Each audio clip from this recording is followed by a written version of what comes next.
নাম কি? আমার নাম মোহাম্মদ ফিরোজ। মোহাম্মদ ফিরোজ, জি। বাড়ি কোথায়? ঠাকুরহাট বিজয়গড়ায়। আচ্ছা, বাবার নাম কি? জাহাঙ্গীর মাতুব্বর। আপনি এই মাসুয়াখালী কি কারণে আসছেন? আপনাকে এই আটক করছে কেন স্থানীয়? আমি আপনাকে বলি সবই। আমরা ওই জাফরাবাসের আলমাসির কাছে ফোন দিছি, ওই ভাই আমাকে 100 টাকার গাঁজা লাগবো। আমার দ্বারা নাই, তা তোমাকে আমি একটা নাম্বার দিই মাসুখালীর, তাহার দ্বারা যাও। হ্যাঁ নাম ওই জিয়া পলাশ। এই আওয়ার পর ওই নাইম ভাই নামে এক লোক ওই হেল্প দেয় না, সে আমাকে ধরছে। তোমরা কেন হয়েছে কি লেগে এই লেগে আমরা ওই পলাশের নাম বলতে পারিনি বিদে আমরা এই কইতে পারিনি। তারপরে ধরে আমার মোবাইলে এনেছে, নিয়ে মোবাইল আবার দিয়ে দেয়নি এখনো, এই আর কিছুই না।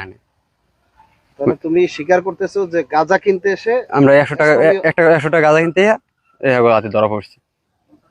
এই আপনার নাম কি? মোহাম্মদ নজরুল ইসলাম। বাবার নাম? আবু জাফর। গ্রামের বাড়ি?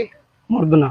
এই যে স্থানীয়রা আটক করছে, এই যে ওই আপনার পাশের জন্য স্বীকার করলো, ঘটনা কি বলেন? ও যে বলছে এই গাঁজা কতদিন ধরে সেবন করেন? বেশি দিন হয় ওই মাঝে মধ্যে। মাঝে মধ্যে? জি, পড়ালেখা করি মাঝে মধ্যে। মানে আমি ঢাকা থাকি, ঢাকাতেই বাড়ি এসে আজকে 3-4 দিন, এই 3-4 দিনে আর কি।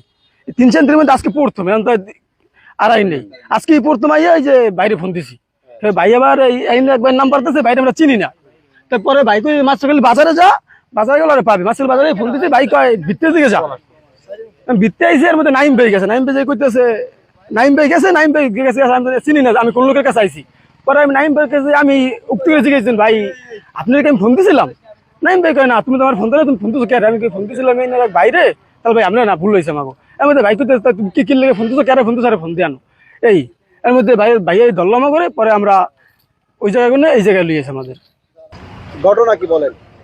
মূল হইলো নাইম ওগরে ধরার পরে ওরে ওদিকে ধরা পড়ছে, ওদিকে নিয়ে আসছে। এখানে আসার পর ডাকাডাই করছে, আমরা এখানে আসলাম।